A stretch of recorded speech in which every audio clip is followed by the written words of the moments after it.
करते हो तो आत्मा क्यों नहीं। देखो इतनी सुपर डुपर बात है, आत्मा को चार्ज करने की, लाइट लेने की, आत्मा में प्रकाश उतारने की बात बापूजी ने बताई कि आत्मा को चार्ज करो, परम परम पिता जो तुम्हारे आत्मा के रचयिता है उससे कनेक्शन करो, उनसे योग लगाओ। बाकी किसी के पास लाइट नहीं है, किसी के पास प्रकाश नहीं है, तो आत्मा को भी चाहिए daily charging, right. Mobile charge करते हो पर आत्मा को सोचो क्यों नहीं करते। तो आत्मा को भी ऊर्जा चाहिए, ध्यान चाहिए, शांति चाहिए, गहराई से उसे जुड़ाव चाहिए। आत्मा को चार्ज करो, नहीं तो जीवन खाली रहेगा, बिल्कुल रहेगा। तो जैसे मोबाइल चार्ज करते हो, करने के लिए आपको ऊर्जा का स्रोत चाहिए, वैसे ही आत्मा को चार्ज करने के लिए परम शांति, परम ज्ञान और प्रेम की ऊर्जा चाहिए, राइट। ऐसे ही बापूजी कहते हैं कि आत्मा को अगर रोज ध्यान और आत्मस्मृति में ले आएंगे तो वो फिर से देवत्व को प्राप्त कर सकते हैं, वो फिर से ब्रह्म स्वरूप बन सकते हैं, महाब्रह्म स्वरूप बन सकते हैं, परम महाब्रह्म स्वरूप बन सकते हैं। शिव महाशिव, परम महाशिव, परम परम महाशिव तुम ऑलरेडी हो, तुम्हारी आत्मा में ऑलरेडी सब कुछ है। लेकिन अज्ञान का पर्दा हटेगा तो ज्ञान जागृत होगा, प्रकाश जागृत होगा तो अंधेरा अपने आप जागृत होगा।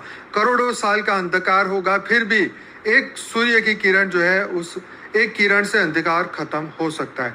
तो ऐसे ही अगर हम ध्यान लगाएं, योग करें, स्व परिवर्तन करें, मन को बदले, अंतःकरण को शुद्ध करें, तो डेफिनेटली हमारे अंदर वही पावर जागृत होगी, वही लाइट जागृत होगी जो हमारे अंदर ऑलरेडी थी।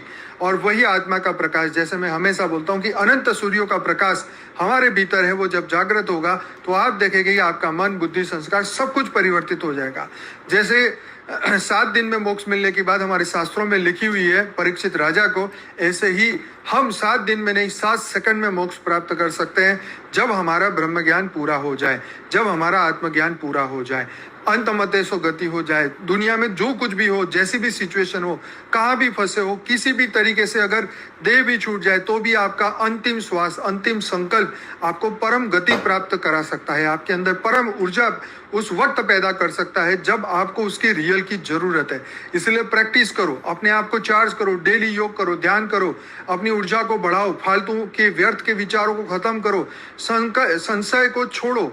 भगवान कृष्ण बोलते हैं कि संशयों को छोड़ो, और बादलों की भांति तुम छिन्न भिन्न नहीं होगे, 100% तुम्हारा कल्याण होगा, तुम उद्व गति को जाओगे, तुम्हारी अधोगति नहीं होगी। भगवान कृष्ण ने गीता में कहा हुआ है कि जो मुझे याद करता है उसका कभी भी वो अधोगति में नहीं जाता। तो इसीलिए अपने आप को याद करो, अपने परमात्मा को याद करो, उनसे पावर लगाओ, उनसे योग लगाओ, उनसे आत्मा में पावर आएगी, वही आत्मा चार्ज होगी। तो ये आपको करना होगा, आप ही करोगे, कोई आपके लिए नहीं कर सकता। परम शांति। मोबाइल चार्ज करते हो तो